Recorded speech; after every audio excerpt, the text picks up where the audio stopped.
marry Kutsch, and I now live in Colorado Springs with my husband and my daughter. Awesome. Why don't you tell me a little bit about your life? Well, we moved here probably 2.5 years ago after Bill had had cancer, throat cancer from Agent Orange. He had 13 sites of stage 4 cancer. At the same time, my daughter had gone to the Air Force. She wanted to serve her country like her father and her brother. And 3 weeks, she had a nervous breakdown and spent the next 3 months in the medical ward at Laughlin Air Force Base. And then she came home, and then we found out Bill had cancer, and then we lost our home, and then we just kind of proceeded taking care of Bill and getting him to his treatments and trying to help him make it through the cancer, because most times people with stage 4 don't make it as many, but they radiated and chemoed and did everything. And at the same time, it helped my daughter not think about herself so much, because now she had to help take care of her father. And we got her in college, and she started to do really good again. And so we just have spent the last 7 years trying to survive and recover and rebuild.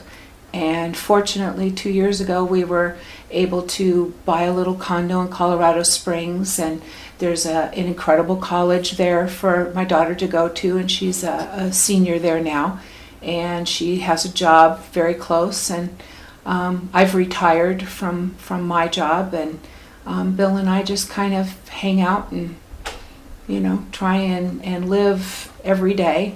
And we didn't really realize about the Agent Orange until he got cancer.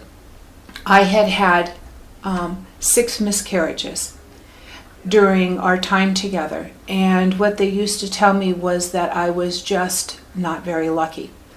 And because I could get pregnant, my 2 older boys, who I did not give birth to but I've raised since they were 4 and 5, are very, very healthy. And then when I got pregnant with Rose, I was able to keep her, but it ended up that she had some kind of problem, but we weren't sure. So there was a blockage in her intestines. And through this process, we found out that this was all, actually, through the process of Bill having cancer, we found out that all of my miscarriages and Rose's birth were all caused by Agent Orange. She had a blockage in her intestines. So the fluid stayed inside of my body, and so I used to have to go and have 2 liters of fluid every couple weeks drained off of my stomach so that she would not be born premature. So and she ended up being premature anyway, because my body just couldn't keep going. And they tested the amniotic fluid, and once they knew her lungs were okay, then they scheduled me to have an early delivery. And it ended up she had to be taken emergency C-section, because the cord wrapped around her stomach or her neck, and then she was operated on the next day. Most people in this country probably don't even know the effects of Agent Orange, or that Agent Orange could affect more than the person who was originally exposed. No, you know what? We didn't know that. I was making some jokes during chemotherapy, and the nurses brought me information that told me some of the symptoms of Agent Orange. One of my babies had spinal bifida, and its heart was outside of its body, so it was viable enough to continue, but it would never have been a baby once it was born.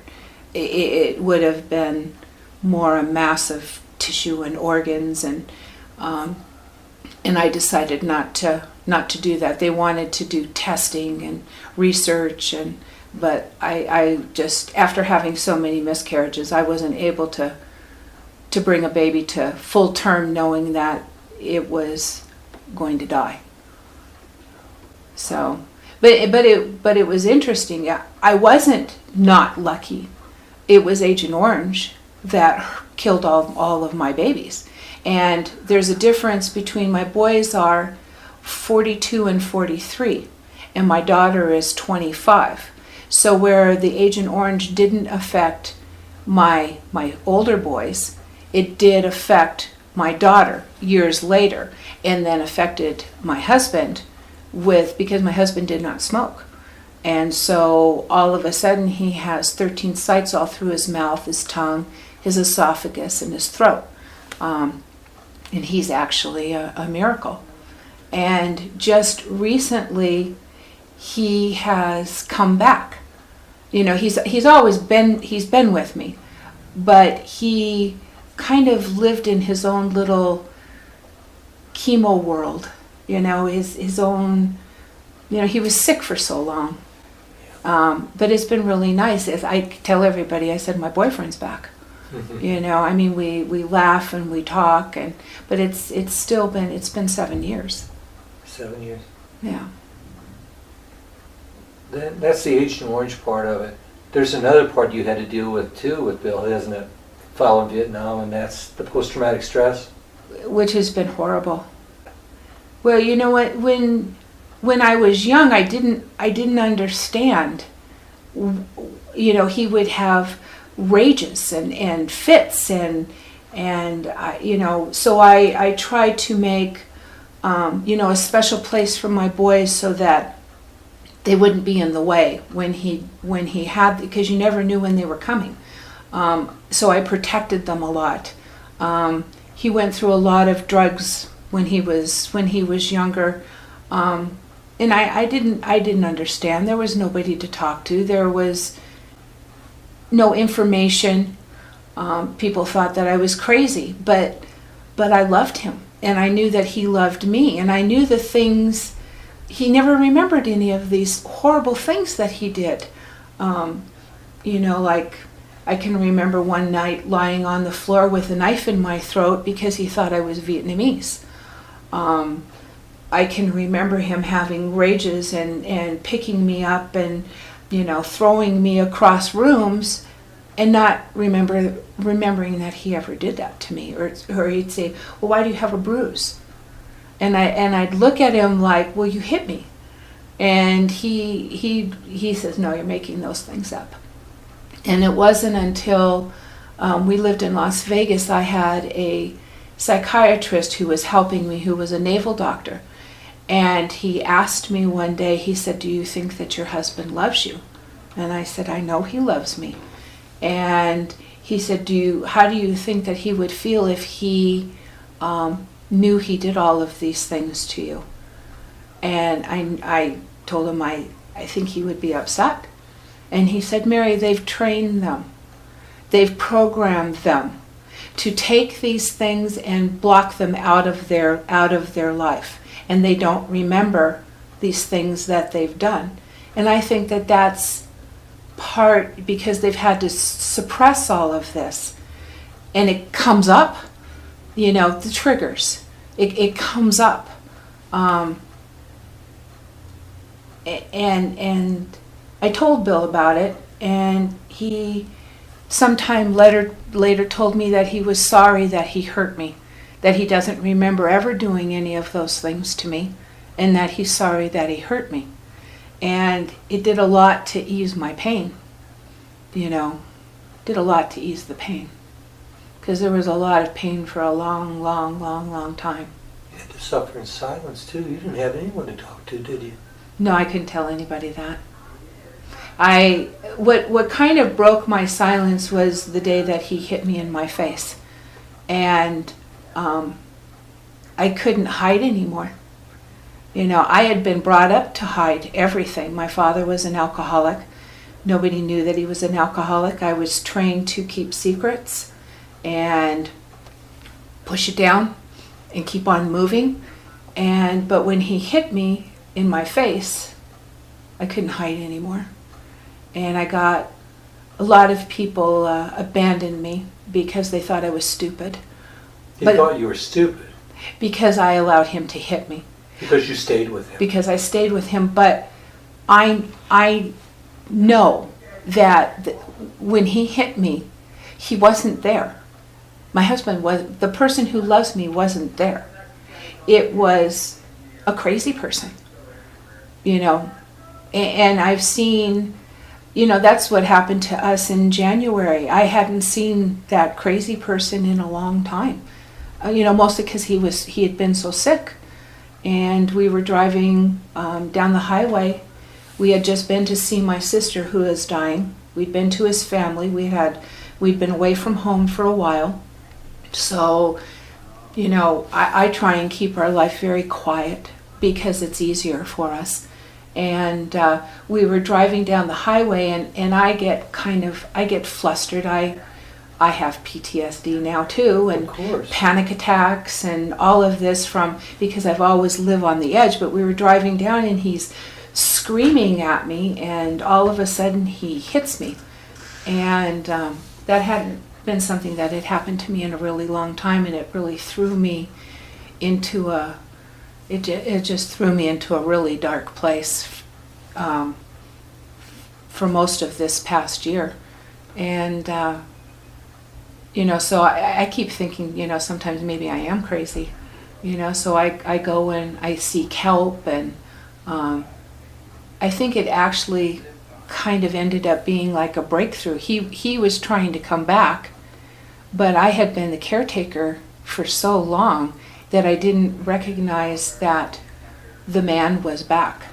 Oh. You know, the man came back, and it took us probably until June. You know, we almost got divorced a few months ago, and we've been together for almost 40 years. But it's just, and the PTSD is still here. It never goes away.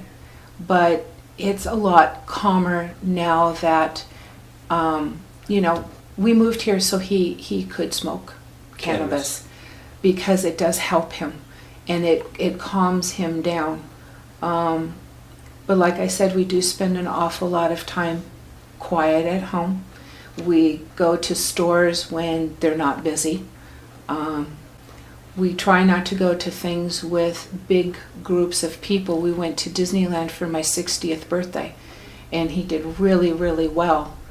But we hit a point, and that was it, and he ran out. I mean, he ran out of Disneyland. He couldn't take it anymore. You know, and you never know when it's going to happen or why. You know, it's you spend your life walking on eggshells. The triggers. Yeah, because you don't really know what they are. I've learned through having some therapy recently to not play the PTSD game with him, because I have become a reactionary. He screams and yells, and I fight back. I fight back to protect myself, but that doesn't make it better, because that could get me hurt. You know, if I fight back, so I try really hard to keep my mouth shut, but it's very difficult. It's hard to shut up. But you know, even just driving down here today, or driving up here, you know, the traffic gets bad, and I can feel, you know, he uses the car like a weapon, you know, and I can feel the tension, and I get scared, and he laughs. He thinks it's funny. You know, it's kind of sick. But it's crazy. But when I started looking for help, and there are so many of the kids that are coming home from Iraq and Afghanistan that are so like us when we were young, but they're so lucky because they have somewhere to go to get help. You know, and I actually had to get off of it because their pain was so horrible to me. I just wanted to get on there and say, you know, I know you love them, but run. It's a horrible life, run. You know, I wouldn't trade my life for anything in the world. I love my husband, my children, but it's been tough. It's been hard. You know, every time I build us up, he does something to destroy us. You know, one year he had 15 jobs. many times he just didn't work at all. So I would work twice as much, and I'd get us a new home, and I'd get us a new place to live, and we've started our life over millions and millions of times. And we're sitting in a really good place today, where my daughter's good, Bill's good, he's cancer free, and he's feeling good. He's 100% disabled, and we have a new home. But I sit on that edge, just Not knowing. waiting. I'm afraid to relax and enjoy, because I gave up an incredible business in Las Vegas where I used to travel and teach, and then I had a salon, and I gave it all up because he wanted me to be home. He wasn't doing well in Las Vegas. He was sitting in a chair, not getting dressed, not taking showers, not putting his teeth in, not doing anything, and just sitting there. And I'd be in Canada or someplace traveling for days. On one of my trips, when I got home, he told me he got fired. He just couldn't take it anymore. Couldn't work. He can't go to work anymore. He can't get along with people. He has really high integrity and really high standards, and he can't understand why people don't do what they're supposed to. He's still in military form. After all these years, how long has it been since he was in the military now? Well, he was there 68, 69. So it's been over 40 years. He's carried all this, all that time. You both have carried this all this time. He's still there. He's still there. His body is here, but his spirit is still in Vietnam. I mean, we can't have windows open. We can't leave our doors open. We double lock, triple lock, everything, and we check them 15 million times. One of the reasons that I chose the place that we live in, Colorado Springs, is because it was in a secure building, and we were on the second floor. Nobody could get to us, because I wanted him to be safe. He feels safer there, but he never, ever, ever feels safe. I saw a saying, and it says it takes a strong person to love a warrior whose battle never, ever ends. Never, ever. There isn't a day that goes by that Bill doesn't talk about Vietnam. When I was in Vietnam, this is like Vietnam. Everything is Vietnam.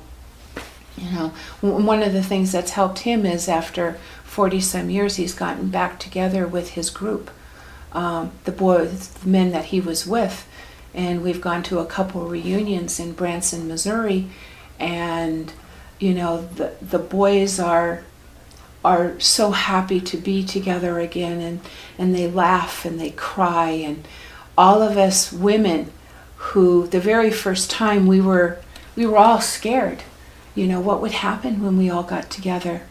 And the women bonded instantly. We were sisters who had been through hell and who had made it.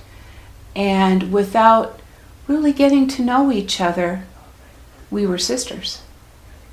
We keep tabs now, because a lot of our guys are dying. The Agent Orange is really the diabetes, the prostate cancer, the lung problems. I haven't heard so much of their children having problems, but not like we did with all the babies. But I'm sure if they spent some time looking into some of the things that have happened to their children or them, they would know that it was Agent Orange. And I asked Bill, how did you know that you were sprayed with Agent Orange? And he said, they sprayed it everywhere. We walked through it constantly. They sprayed it when we were walking to clear out the jungles. He talks about them dropping napalm and his clothes burning off because he was too close. You know, the things that he came home with, the jungle rot on his feet, and the scars and things that were on his legs from his clothes rotting off of him because of the moisture, which ironically a lot of it has been taken care of through chemotherapy. You know, it killed everything. You know, it was interesting when he was so sick. I asked him, you know, how do you do this? How do you do this? And he told me that he loved me and he didn't want to leave me. And so he was bearing all of this pain to be able to stay with me. You know, I mean, sometimes I feel like I've lived in Vietnam with him. I've been in those foxholes. I've watched the guy's head blown off behind him when he didn't duck like he was supposed to. I can, from some of the times when he did too many drugs, I ended up seeing the horrible things, you know, because I guess I was just too close, you know. I could hear the guns and I could hear the grenades and the crying and the screaming, and I wasn't there. You know, I can't imagine what's in his head. You know, physical stuff. These kids are going to come back. You think Agent Orange is bad? You wait years from now. The chemicals that these kids have been exposed to in Iraq and Afghanistan, the burning pits where they throw everything into the burning pits. You know, it's Agent Orange all over again. It's like we don't learn. We keep sending our children and then we bring them home and we ignore them, you know, and then we wonder why they're living on the streets and they're doing drugs and they're killing themselves. Every day so many kill themselves. You know, Bill's been real close in the last few years, just wanting to die. You know, just can't take it anymore. Yeah. So thank you for what you're doing. I appreciate you teaching people and maybe bringing some understanding. You know, instead of walking by these homeless Vietnam vets and turning up your nose, you know, because they smell, or because they're dirty, or because a lot of them are schizophrenic. You know, they're mentally ill. You know, do something. Don't ignore them. Don't ignore them. You know, we have to take care of each other. It's a strange life. You know, I look back and I think, why did God put me here to do this? You know, it's. Do you ever wonder why God puts you here? Why you go through what you do? I mean, I know I'm doing what I'm supposed to do, but I ask why. You know.